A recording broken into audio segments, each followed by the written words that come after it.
Bagaimana umat yang membawa Taurat? Bagaimana umat yang membawa Zabur, Injil? Kan nggak sama dengan syariatnya kita, gitu? Nggak sama. Syariatnya bagaimana? Cara bahasa syariat kita itu laku sholatnya bagaimana? Nggak sama. Cuman hakikatnya sama. Mana hakikatnya? Kalau semuanya itu sama, mulai Zabur, Taurat, Injil dengan Al-Quran, tauhidnya sama di mana? Buka di dalam Al-Anbiya 25 itu.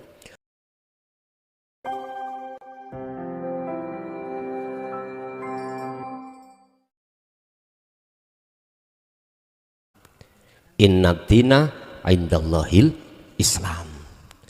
Sesungguhnya agama yang diridhoi oleh Allah adalah Islam.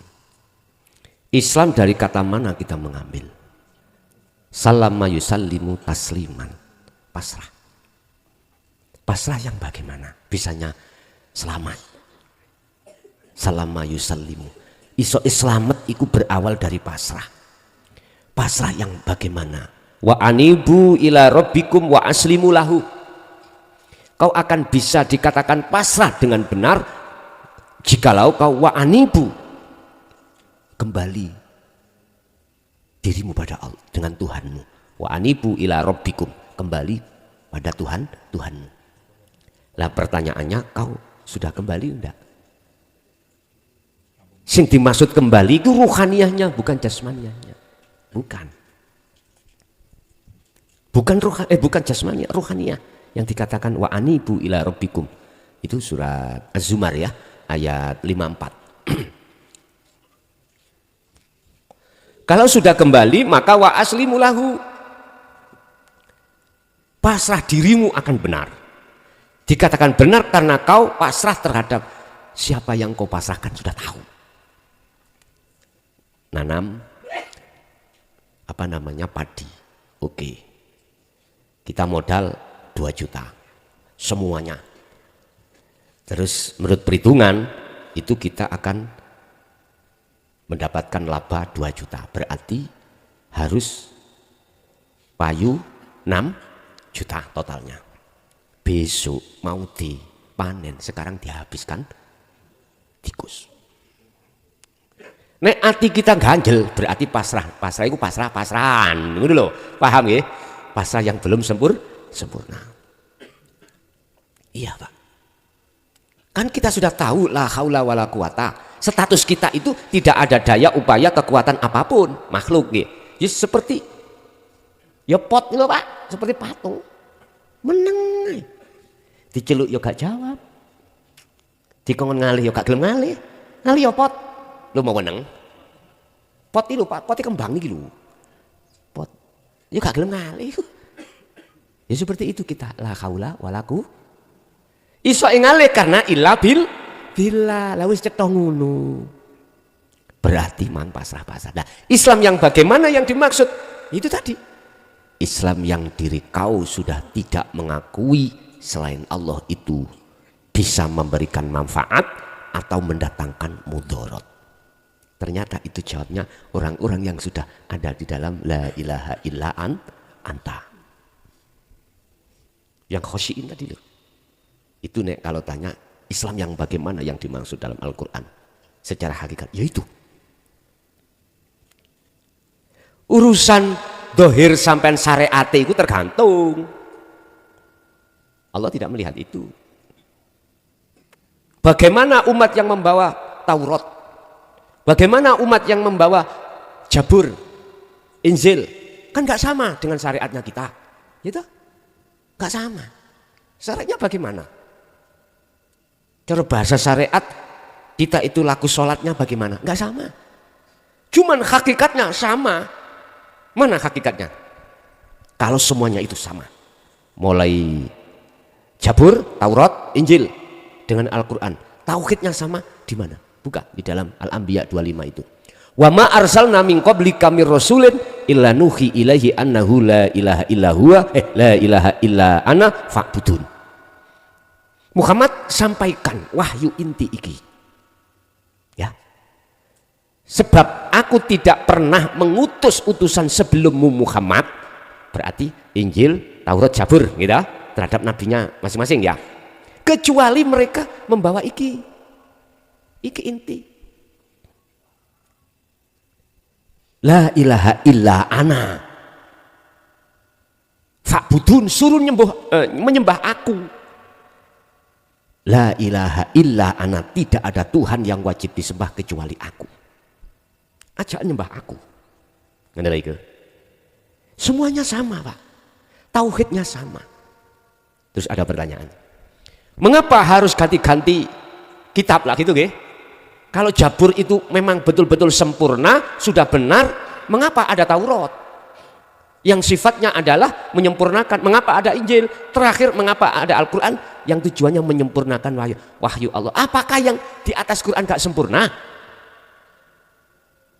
Sempurna, Pak.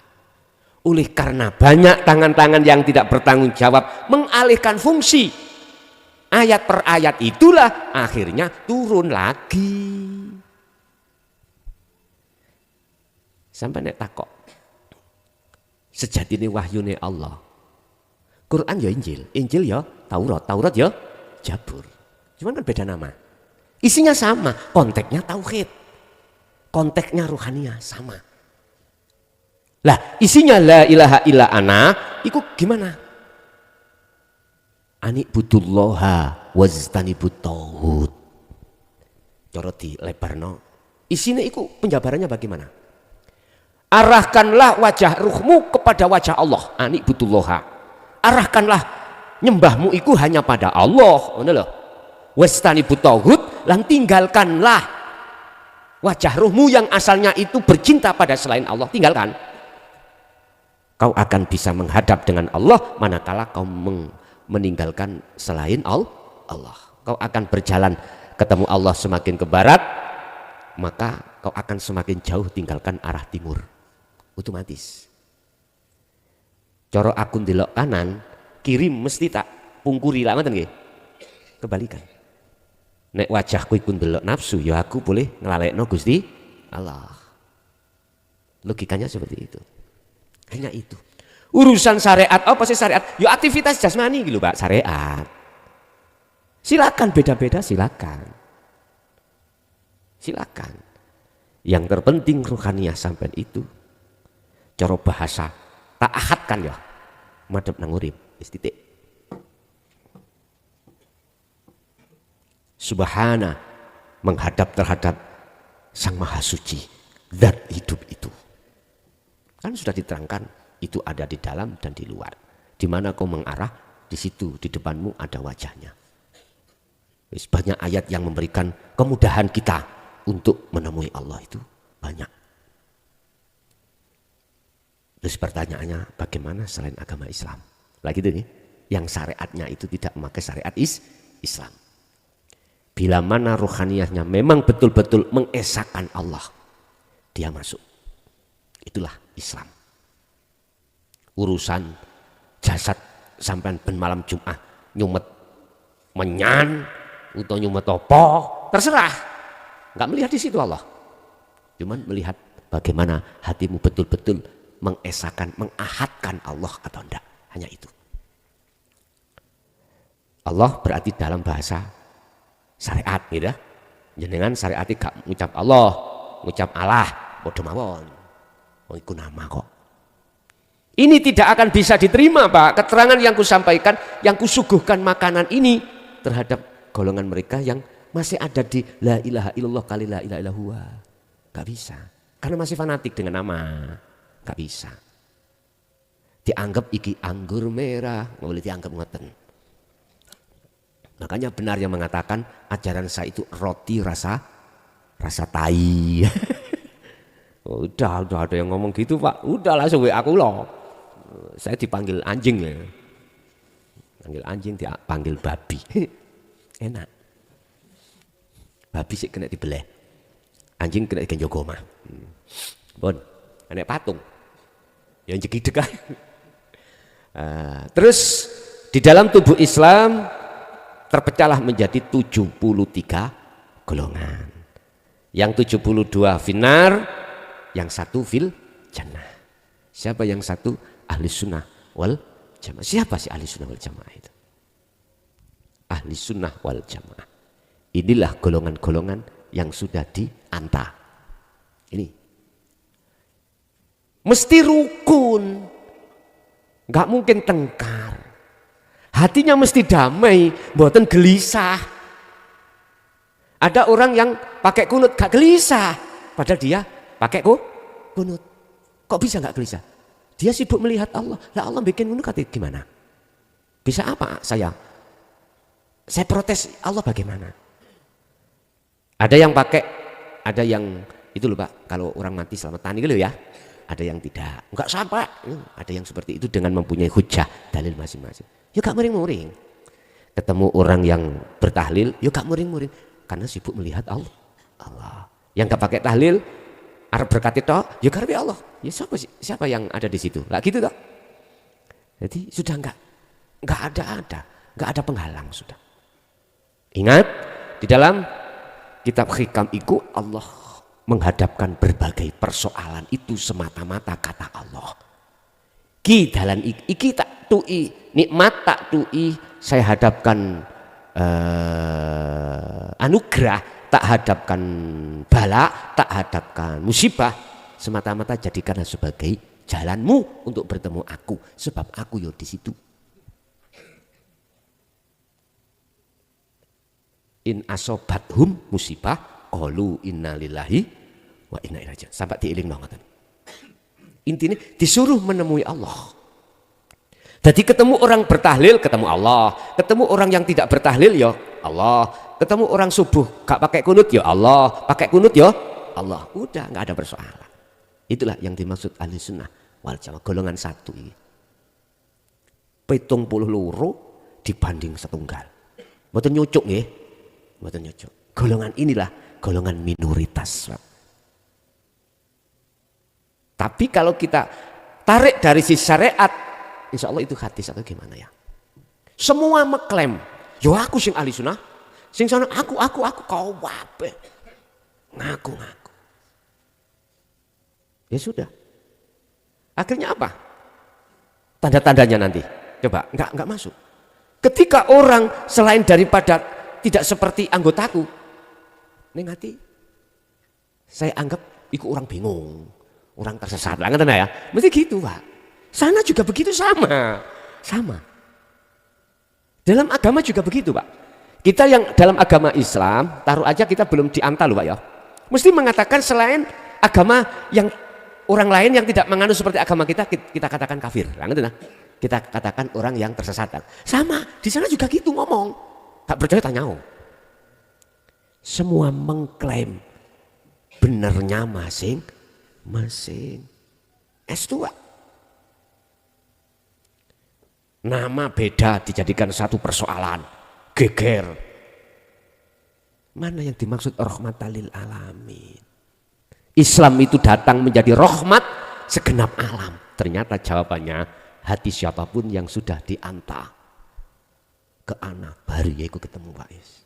Ngen-ngenen dewe sampai waktu saiki individu ngen-ngenen dewe kita angan-angan dulu sebelum kita mengamalkan sirul asror ketika menghadapi kondisi duniawiyah rumah tangga kita bagaimana setelah kita menjalankan sirul asror wis sampai bisa menimbang-nimbang Anda sendiri bisa menimbang hati jenengan letaknya damainya di mana.